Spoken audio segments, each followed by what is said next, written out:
ngàyนี้ខ្ញុំមកធ្វើការប្រៀបធៀបរវាង iPad ទាំងអស់នេះគឺជាប្រភេទពួក iPad ដែលបងប្អូនឬក៏អាចនិយាយបានថាមកជួគ្នាវាអានេះគឺប្រភេទពួក Pro 2018អានេះគឺ Pro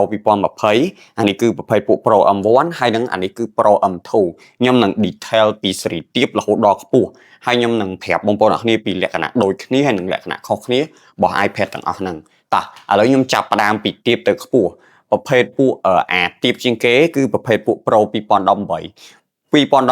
វាចាប់ផ្ដើមមកជាមួយនឹងអេក្រង់11អ៊ីងអញ្ចឹងហើយទៅបានពួកនេះគឺគេហៅ iPad 11អ៊ីងដូចគ្នា Pro 11អ៊ីង2018វាមានលក្ខណៈពិសេសត្រង់ថា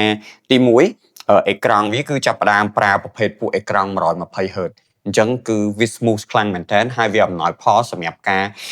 រត់កម្មវិធីឬក៏ game ដែលទាមទារឲ្យ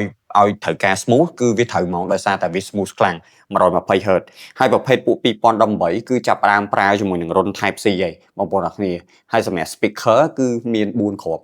អញ្ចឹងអានេះគឺលក្ខណៈពិសេសរបស់2018ចាំមើលប្រភេទពួក2020វិញបងប្អូនអរគ្នាអានេះគឺ2020ដោយសារខ្ញុំអត់មានពណ៌សខ្ញុំមានតែពណ៌ខ្មៅអញ្ចឹងយកមក compare មួយគ្នាឲ្យបងប្អូនអរគ្នាបានដឹង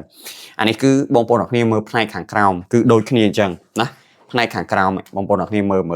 កម្រាស់អីហ្នឹងគឺដូចគ្នា speaker ពីខាងលើខាងក្រោមក៏ដូចគ្នាដែរឃើញអត់ speaker ដូចគ្នាតែលក្ខណៈខុសគ្នាគឺកាមេរ៉ាអា2018កាមេរ៉ា1អា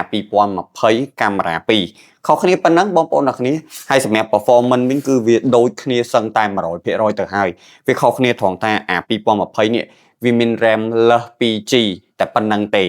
RAM វាលើស 2G ហើយកាមេរ៉ាវា2គ្រាប់ក្រៅពីហ្នឹងចំណុចផ្សេងគឺដូចគ្នាសឹងតែទាំងអស់នេះ speaker ក៏ដូចគ្នាគូតសាកក៏ដូចគ្នាកម្លាំងម៉ាស៊ីនហើយនឹងអេក្រង់គឺដូចគ្នាអញ្ចឹងអានេះគឺលក្ខណៈខុសគ្នារវាង2020ហើយនឹង2018ឥឡូវយើងទៅ2021ប្រភេទពួក chip M1 បើយើងមើលទៅរូបរាងណា2020ពណ៌ខ្មៅហើយនឹង M1 ពណ៌សបងប្អូនអរគ្នាមើលឃើញលក្ខណៈខុសគ្នាអត់គឺអត់ខុសគ្នាទេយើងមើលពីខាងក្រៅទៅគឺដូចគ្នាខ្លាំងមែនតើតោះទៅ check មើល spec មិនដឹងថាខុសគ្នាអានេះវាអត់ខុសគ្នាទៅលើរូបរាងខាងក្រៅទេតែអ្វីដែលមានលក្ខណៈខុសគ្នាគឺត្រង់ថាប្រភេទពួក M1 គឺប្រើ chip របស់កុំព្យូទ័រពួកប្រភេទពួក chip M1 គឺជា chip ដែលប្រើនៅលើ MacBook ឬក៏នៅលើម៉ាស៊ីនកុំព្យូទ័ររបស់ Apple តែឥឡូវហ្នឹងនៅក្នុងឆ្នាំ2021គឺគេយកមកញុកដាក់ចូលទៅក្នុង iPad អញ្ចឹងបានធ្វើឲ្យអា Pro M1 នេះគឺវាល្បីខ្លាំងមែនតើអញ្ចឹង Apple ដូរកម្លាំងម៉ាស៊ីនប៉ុន្តែ design ដដែលប៉ុន្តែផ្អើលហ្មងចេញអានេះមកគឺផ្អើលខ្លាំងដល់ពេល M2 វិញ M2 ហើយនឹង M1 មានលក្ខណៈដូចគ្នាកាន់តែខ្លាំងទៀតហើយអីដែលខុសគ្នាបងប្អូនអរគ្នាចំណុចល្អផ្សេងដូចជា speaker គូសាអីផ្សេងdesign គឺគេអត់ផ្លាស់ប្ដូរទេប៉ុន្តែអីដែលផ្លាស់ប្ដូរគឺ chip អានេះគឺ chip M2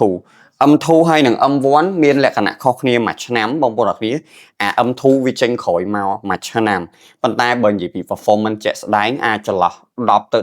15% ទៅលើការងារធ្ងន់ប៉ុណ្្នឹងទេបើសិនជាបងប្អូនអរគ្នាប្រើការងារស្រាលបងប្អូននឹងអត់ recognize ថាតើវាខុសគ្នាបែបណាទេអញ្ចឹងអានេះគឺជា quick video ឬក៏ quick comparison សម្រាប់បងប្អូនអរគ្នាដើម្បីងាយស្រួលក្នុងការពិចារណាថាតើ iPad មួយណាដែលស័ក្តិសមបំផុតសម្រាប់បងប្អូនអរគ្នាអាច save វីដេអូនេះទុកសម្រាប់ជាចំណេះដឹងបានអរគុណ